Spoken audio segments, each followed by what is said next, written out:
말씀은 신약성경 사도행전 7장 17절에서 29절 모세의 구원론, 이와 같은 제목으로 잠시 은혜를 받도록 하겠습니다. 이제 스데반의 설교가 지금 계속 진행이 되고 있습니다. 아브라함에 대해서 이렇게 이제 설교를 하고, 그 다음에 이제 요셉에 대한 부분을 이렇게 이야기하고, 지금은 이제 모세에 대한 부분 이렇게 설교를 하고 있는데, 이 스데반의 설교에 우리는 관심을 가져야 됩니다. 왜냐하면 구약 전체를 그냥 누구보다도 통찰력 있게 딱 요약을 하고 있어요. 7장 8절 굉장히 중요합니다. 여기에 많은 비밀들이 숨겨져 있기 때문에 우리가 이 내용들을 이렇게 잘 기억하면 굉장히 좋습니다. 이제 이스라엘, 다시 말하면 야곱을 통해서 애굽으로 이사를 가게 됩니다. 이사를 가게 되는데, 지금으로 말하면 이민과 같은 거예요. 이스라엘에서 가나안 땅에서 애굽으로 갔으니까 이민 간 거죠. 이민. 그곳에서 이민 가서 430년, 이렇게 400년 넘도록 살게 되는데, 이제 그래서 요셉을 통해서 사실은 애굽이 많은 복을 받게 됩니다. 그래서 재정이 풍부하게 돼요. 나라는 세금이 많이 거쳐야 돼요. 그래 그 재정을 가지고 뭐 공공사업 또는 복지사업 이런 걸 마음껏 할 수 있거든요. 그래서 우리나라도 지금 어떻게 해서든지 숨어있는 세금 다 찾아내려고 얼마나 그냥 발악하듯이 대통령이나 정부들이 그렇게 노력하는지 몰라요. 그렇지 않아요? 음지에 있는 세금을 뺏어내려고요. 봐서내려고. 그런 것처럼 이런 요셉을 통해서 애굽이 강국이 됐습니다. 그래서 그 이후에, 요셉 이후에 150년 동안 풍족하게 살았어요. 안정적으로. 그러다가 새로운 왕조가 들어서게 됩니다. 새로운 왕조가 들어서다 보니까 요셉을 알지 못한 거예요.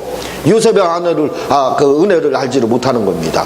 왜냐하면 요셉은 오래전에 이미 죽었고, 그리고 그 왕조, 요셉을 잘 한대고 대접했던 왕조는 멸망을 받은 거예요. 그래서 새로운 왕조가, 그걸 18대 왕조라고 합니다.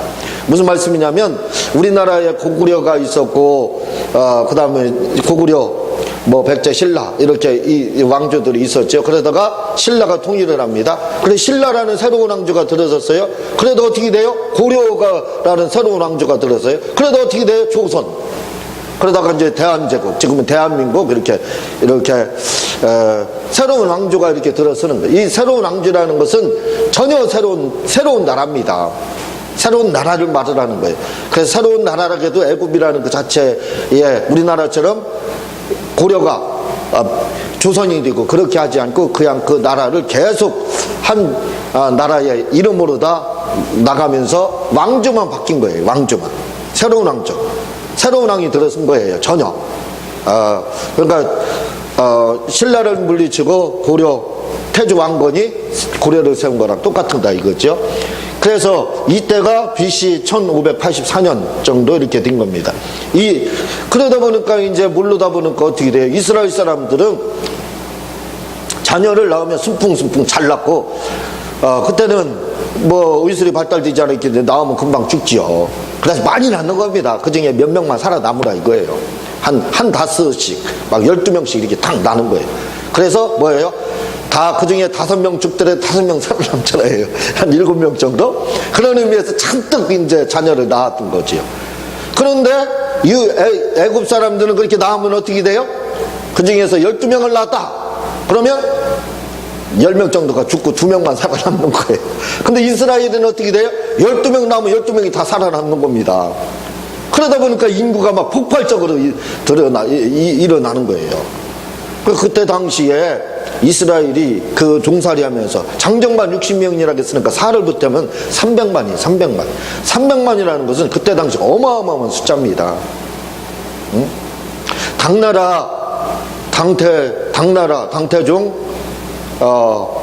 당태종이 우리나라 고구려를 침략했을 때 고구려 왕한테 무슨 말을 한 줄 아세요? 우리가 100만 대군을 가지고 왔는데 니네 나라 국민 다 합해도 100만이 안 될 거다. 남녀노소 애들까지 다 포함해도. 그 정도밖에 인구가 안 됐어요. 우리 고구려 시대 그때만 해도. 그런데 이스라엘은 그 전에 벌써 한참 전입니다. 한참 전에. 그때 벌써 1500년 전에 300만이라는 걸 어마어마한 숫자예요. 제가 보기에는 그때 아마 애굽 인구도 100만도 안 됐을지도 모르겠어. 그런 자료가 나오지 않기 때문에 모르지만 어쨌든 이스라엘은 출애굽에 대한 그 자료가 나오기 때문에 300만입니다. 그러다 보니까 어떻게 해요? 잘못하면 지배를 받게 되거든요. 그러니까 억압하고 막 아이 나오면 다 죽이고, 남자아이 나오면 씨를 말리는 겁니다. 남자아이를 죽인다는 건. 그렇게 해가지고 딸 나면 내비두고. 그래서 모세가라는 사람이 태어났는데 보니까 완벽한 퍼펙트로 이렇게 표현을 하고 있어요. 아름답다, 준수하다, 이게 그냥 아름답다가 아니에요. 하나님 보시기에 조금도 부족함이 없는, 마치 예수님과 같이 그런 퍼펙트한 사람이 태어났다, 완벽한 존재가 태어났다, 이렇게 돼 있어요. 그렇게 스데반은 표현을 하고 있습니다. 아름다움, 이것을 헬라어로는 퍼펙트로 표현을 하고 있어요. 그렇게 아름답게 완전한 그러한 사람으로 이렇게 마치 예수님과 같이 그러니까 구세주의 역할을 했죠. 그렇게 태어나게 됩니다. 그런데 40이 됐을 때 이제 그 이스라엘 사람들이 애굽에 의해서 핍박을 당하고 하는데 너무 불쌍한 거예요. 그런데요, 예수님 당시에 필로라는 사람이 있습니다. 이 사람이 이집트의 알렉산드리아에서 교부예요. 엄청난 사람입니다. 이 사람의 기록에 의하면 뭐라고 되어 있느냐면, 당시에 애굽의 노예들은 애굽의 감독관들이 이스라엘 사람들을 뭐라고요? 이스라엘 사람들을 다루는데 그 감독관들을 향해서 필로는 이렇게 말합니다. 그들은 사람의 탈을 쓴 짐승들이다. 사람의 탈을 쓴 짐승들이었다는 거예요. 그 정도로 이스라엘 사람들을 짐승이니까 짐승 다루듯이 사람들을 다뤘겠죠. 그러니 우리가 생각하는데 이스라엘이 그래서 노예라고 표현하는 거예요. 노예 주권이 있습니까? 인권이라는 것이 있어요? 완전히 인권이 유린당하는 게 노예죠. 생명이라는 목숨 자체도 부지할 수 있습니까? 주인이 오늘까지 웃다가 내일 기분 나쁘다고 죽이면 끝이에요. 죽는 거예요. 뭐든지 다 자기가 착취할 수 있는 게 이게 노예입니다. 그 노예로 있었다, 이렇게 성경 말하고 있잖아요. 그게 그때 당시에 출애굽할 때 그 시적입니다. 그러니까 자기가 히브리인인 거, 그 동족인 거 알고 있는데 40이 돼서 이 모세가 시차를 나가보니까 애굽 사람이 이스라엘 자기 동족을 죽이는 거예요. 그래서 한 대 쳤는데 죽었어요. 모세, 아마 오늘 그 광고가 계속 나오더라고요. 권투 선수하고 격투기 선수하고 오늘 10시 반에 아마 그거 보느라고 사람들 예배도 참석 안 할 거예요. 세계 경기가 1000억이 달려 있습니다. 1000억. 그 경기를 오늘 한다고 하거든요. 그 격투기 선수들, 권투 선수, 세계 최강이다 그래요. 모세에 비교 안 될 것 같아요. 모세가 한 방 쳤는데 죽었어요. 얼마나 대단한 사람입니까? 모세가 엄청난 사람, 그냥 퍼펙트한 사람인데 이렇게 말을 하는 거예요. 학문 이런 거에 능통한 사람입니다. 스데반은 그렇게 말을 하고 있거든요. 우리가 십계라는 영화를 보면 좀 다르게 이렇게 하는데 그게 잘못 표현된 거죠. 십계는. 스데반을 통해서 볼 때는 모세는 대단한 아주 강한 사람입니다. 힘도 세고, 그뿐만 아니라 지혜, 학문 이런 분야에서 떨어지지 않는 아주 준수한 사람, 말 그대로 아주 퍼펙트한 사람으로 이렇게 이야기를 합니다. 그래서 그 다음날 또 보니까 자기 동족끼리 싸우는 거예요. 자기 동족끼리 이제. 그래서 네 동족끼리 일하면 듣느냐, 이제 뜯어 말렸거든요. 그랬더니 어제 애굽 사람을 죽이는 걸 그리고 묻어놓는 걸 멀리서 본 사람이 네가 우리까지도 이렇게 죽이려고 하느냐, 그렇게 말을 하는 거예요. 그래서 모세가 이것 때문에 두려워가지고 미디안 광야로 피했더라, 이렇게 이야기를 하는데 25절에서는요 뭐라고 말을 하냐면 이렇게 말합니다. 그런 그의 형제들이 하나님께서 자기 손을 통하여 구원해 주시는 것을 깨달으라고. 자기 손을 통해서. 이 모세가 사람을 이렇게 죽인 이유가 있어요. 이게 뭐냐면 구원론이 잘못되면 이렇게 돼요. 구원론이. 그래서 오늘 제목이 모세의 구원론입니다. 무사의 구원. 모세가 구원론이 잘못됐어요. 그러니까 어떻게 돼요? 테러. 이슬람과처럼 테러로 사람을 정복하겠다. 이슬람화 시킨 테러입니다. 테러. 폭력, 폭행, 이거로다. 이게 모세의 구원론이 잘못된 거예요. 이게 구원론이라는 게 얼마나 중요한지 몰라요. 왜냐면요, 2014년도 4월 10 며칠이에요. 우리가 2014년도 4월 30일 날 서울로 이사 왔어요. 그래서 4월 15일 그때 세월호 사건이 나는 것을 TV를 통해서 이렇게 봤어요. 거실에 앉아가지고 TV를 보는데 다 구출됐다고 처음에 떴던 거 자막으로 딱 나오더라고요. 안심했죠. 웬걸 지나고 나서 보니까 다 죽었어요. 300몇 명이라는 사람이 그냥 숨을 거죠. 그러면서도 굉장히 당당했잖아요. 그게 어디냐면 그 세월호의 주인이 구원파 유병원이잖아요. 이 구원론이 잘못되니까 다른 사람들은 뭐 어떻게 뒤든 말든 나만 구원받으면 된다 이거예요, 사람들이. 그래서 선장도 튀어나오고 다 구원파가 그렇잖아요. 다른 사람 죽고 뭐 어떻게 돼도 관계없다는 거예요. 자기만 구원받으면 된다, 그런 생각. 이런 구원론들이 굉장히 중요한, 구원론이 잘못되면 위험한 겁니다. 공산주의라는 것이, 북한의 공산주의, 김정은 요즘 막 전쟁 난다 안 난다 또 막 그래요. 어떤 사람이 환상을 봤다고 막 그래요, 페이스북에서. 전쟁 난다고. 제가 그랬어요. 절대로 하지 않는다고. 그 환상은 경구성 환상이 지나지 않는 거라고. 그때 어느 사람은 또 하나 뭐 올렸어요. 또 똑같이 해서 절대로 나지 않습니다. 안 나요, 전쟁. 날 수가 없는 겁니다. 환상보다 더 정확한 게 뭐냐면 이름이에요, 이름에 대해서 저는 딱 들으면 알잖아요. 그 사람을 알고 있습니다. 깨뜨리니까. 김정은이라는 사람이 어떤 사람인지를 저보다 정확하게 아는 사람은 없어요. 그러니까 날 수가 없는 거예요. 이렇게 공산주의라는 자체도 뭐냐면 기독교 이단입니다. 그래서 공산주의 슬로건 막 외치는 캐치프레이즈 이런 것들이 다 뭐예요? 보면 한번 여러분들 한번 보세요. 위대한 수령 뭐 이렇게 하면서 나오는 그 용어들이 다 그게 뭐예요? 기독교. 거기다 하나님만 딱 갖다 붙이면 됩니다.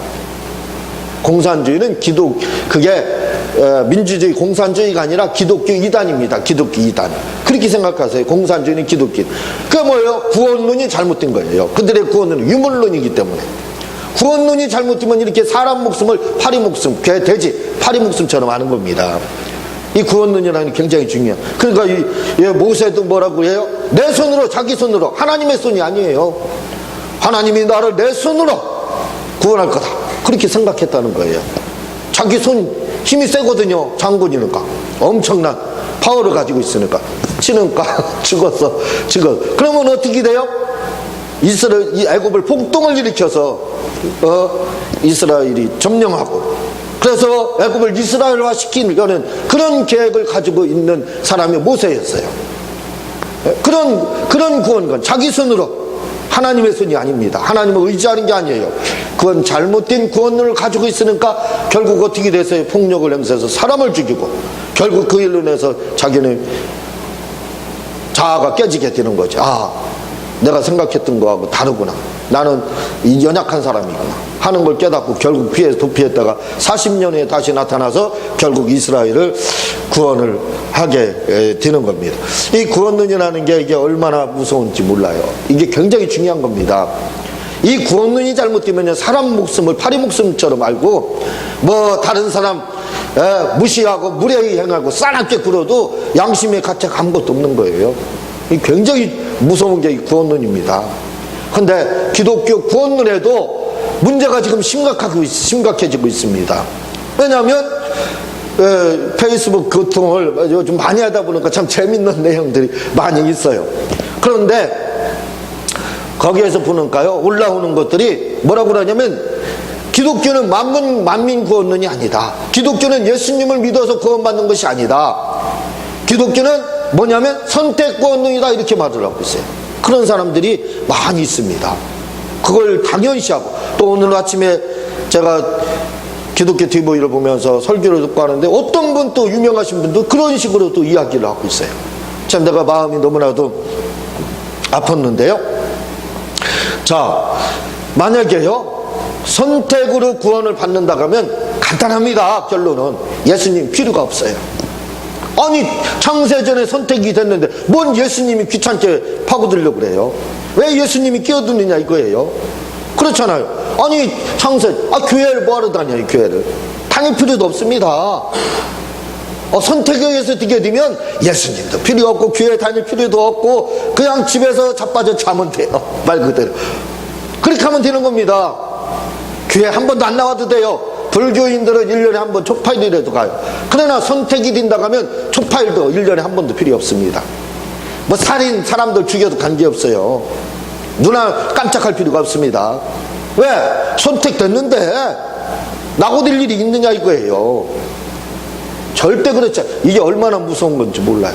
근데 사람들은 다 거기에 현혹되어 있어요. 나는 선택되었기 때문에 한 발 양보합니다. 양보할 수 없는 게 구원론이에요. 그러나 제가 마음이 넓어서 100% 양보를 해줄게요. 100% 양보해 줄게요. 자, 그러면 사람들은 이렇게 말합니다. 구원을 받았는데 내가 선택에 의해서 구원받았다는 거예요. 그런데 양보해서 말씀드리면, 그러면 그 선택해서 구원받았다 그러는데 그 선택한 걸 언제 알았느냐 이거예요. 언제 알았느냐. 예수님 믿기 전에 그거 알고 있었느냐? 몰랐습니다. 몰랐다는 거예요. 아무도. 근데 예수님을 어떻게 해요? 믿고 나서 보니까 어떻게 돼요? 내가 선택되었구나. 비로소 알았다는 거예요. 한번 생각해 보세요. 그러면 선택에 의해서 됐는지 믿음에 의해서 됐는지 분명하게 나누어지는 겁니다. 무슨 말씀인지 아세요? 봐봐요. 우선순위라는 게 있어요. 순서. 우선순위라는 게 항상 순서가 있습니다. 자, 선택에 의해서 구원받았으면 예수님 믿기 전에 자기가 선택된 줄 알아야죠. 왜 몰라요? 알아야지. 근데 한결같이 선택을 말하는 사람들도 뭐라고 하냐면 예수님 믿고 난 다음에 내가 예수의 보혈을 통해서 구원받고 난 다음에 선택된 걸 알았다 이 말입니다. 알더라 이거예요. 그럼 어떻게 돼요? 우선순위에 의해서 뭐가 먼저였어요? 예수님 믿는 게 먼저였어요. 그리고 그 다음에 하는 게 선택이었어요. 아무리 제가 양보를 하고 선택에 대해서 맑다고 주장하려고 해도 우선순위에서 벌써 벗어나는 겁니다. 우선순위에서 잘못된 거예요. 그렇잖아요. 분명히 봐보세요. 자기가 선택된 걸 알았다면 예수 믿기 전에 벌써 알았어야죠. 왜 그때는 왜 몰라요? 왜 몰라? 그리고 믿고 난 다음에 이제 그러는 거예요. 믿고 난 다음에 어떻게 돼요? 예수님 내가 선택된 백성이구나. 그때 알았다는 거예요. 그때. 아니 그러면 봐봐요. 믿음이 먼저 나왔잖아요. 믿고 난 다음에 알았다니까. 믿고 난 다음에 선택된 걸 알았다고 하니까 결국 뭐예요? 선택보다 뭐가 먼저 앞서 있어요? 우선순위로 믿는 것이 먼저 앞서 있었잖아요. 예? 믿는 것이 먼저 앞서 있어. 그 다음 선택을 그때서야 알았다는 거 아니에요. 근데 왜 우선순위 선택에다 두느냐 이거예요. 예? 이게 성경에서요 청함을 받은 자는 많되 택한 바를 입은 자는 적으니라. 마태복음 22장 14절. 청함을 받아 전도로다. 근데 이 택함이라는 뜻이 뭔 줄 아세요? 믿음이라는 뜻입니다. 많은 사람들에게 전도했더니 택함 받은 사람들은 적더라. 믿는 사람들이 적더라 이거예요. 그래서 성경에서 택함이라는 것은 뭐냐? 믿음을 말하고 있습니다. 믿는 것을 말하고 있는 거예요. 그러니까 결국 믿으니까 뭐예요? 선택된 겁니다. 그걸 말하고 있는 거예요. 근데 우리는 만민권서 예수 믿어서 구원받는 게 아니라는 거예요. 그럼 왜 교회 다니냐니까요? 선택돼서 구원받는, 교회 다니지 말라니까, 예수님 믿지 말라니까. 안 믿어도 구원받는 거예요. 너무나도 이게 구원론이 얼마나 무서워. 그러니까요, 내가 선택됐어요. 내가 선택이 돼서 구원받았어요. 그럼 어떻게 돼요? 예수님도 필요 없고 사람도 죽여도 필요 없어요. 구원파랑 다를 게 뭐가 있어요? 공산주의랑 다를 게 뭐가 있어요? 예? 선택돼도 내가 살인을 하고 뭔가를 해도 잘못을 해도 죄를 아무리 지어도 선택됐으니까 견인돼서 구원받는다고. 예수님 왜 믿어요? 왜? 그래서 사람들이 이것 때문에요 문제가 심각한 거예요. 한국에 수많은 기독교인들, 1000만 가까운 기독교인들이 있는데 하나같이 저는 항상 발발 떨어요. 제가 많은 성도들을 대합해서 알잖아요. 두렵고 떱니다. 왜? 성도들이 얼마나 무례하고 얼마나 사나운지 몰라요. 목사? 그런 거 없어요. 목사 할아버지도 없어요.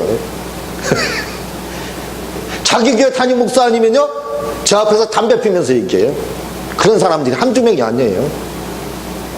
그렇게 무례한 이유가 어디에서 옵니까? 내가 이런 무례한 일을 하고 죄를 저질러도 뭐가 돼? 선택받았으니까 천국 간다 이거예요. 예, 그래서 모세의 구원론을 봐보세요. 모세가 이 잘못된 구원론을 가지니까 사람을 죽여요. 사람을 죽여. 무서운 겁니다. 이 구원론, 잘못된 구원론이. 예.